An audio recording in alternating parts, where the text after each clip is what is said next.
Chers amis, nous nous retrouvons encore aujourd'hui au pèlerinage du Rosaire. Nous venons d'entendre ce matin la prédication du frère Olivier de Saint-Martin.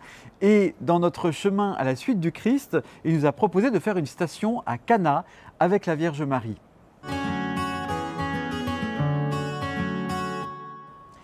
Alors je retrouve mon comparse, mon ami, mon frère, le frère Philippe Janin, pour que nous échangions rapidement sur ce que nous avons entendu aujourd'hui dans cette homélie du frère Olivier de Saint-Martin. Et moi, ce qui m'a marqué, frère Philippe, c'est que le frère Olivier de Saint-Martin nous a comparé aux cruches qui sont remplies d'eau au moment des noces de Cana.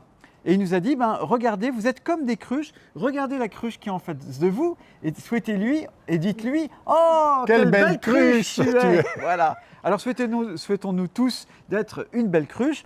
Frère Philippe, au-delà de cette petite anecdote qui était là pour accrocher nos attentions, qu'est-ce que tu as retenu de cette homélie du frère Olivier ? Moi, j'ai retenu surtout que la cruche, elle devait se laisser remplir pour pouvoir donner, recevoir pour donner.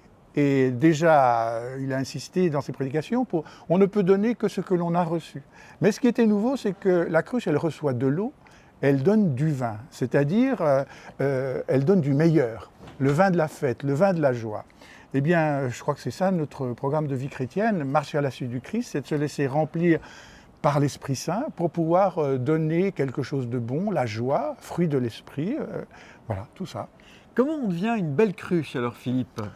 D'abord, il faut faire un peu de nettoyage, j'imagine, parce que gratter un peu le creux de la cruche. Dans nos cruches, il y a toujours un dépôt de lit des strates précédentes, donc il faut aller gratter au fond. C'est devenu un peu du vinaigre. Oui, c'est nos aigreurs, quelquefois nos rancœurs, tout ça, il faut vider. Le sacrement de la réconciliation qu'on a reçu hier soir nous aide justement à recevoir un cœur nouveau, un esprit nouveau. Et bien ensuite, une fois que le nettoyage est fait, on peut recevoir l'eau du baptême déjà, mais c'est de donner la joie de l'Esprit Saint. Alors peut-être que c'est ce mot que nous pouvons aujourd'hui retenir et méditer, ce mot de Saint Paul, il y a plus de joie à donner qu'à recevoir.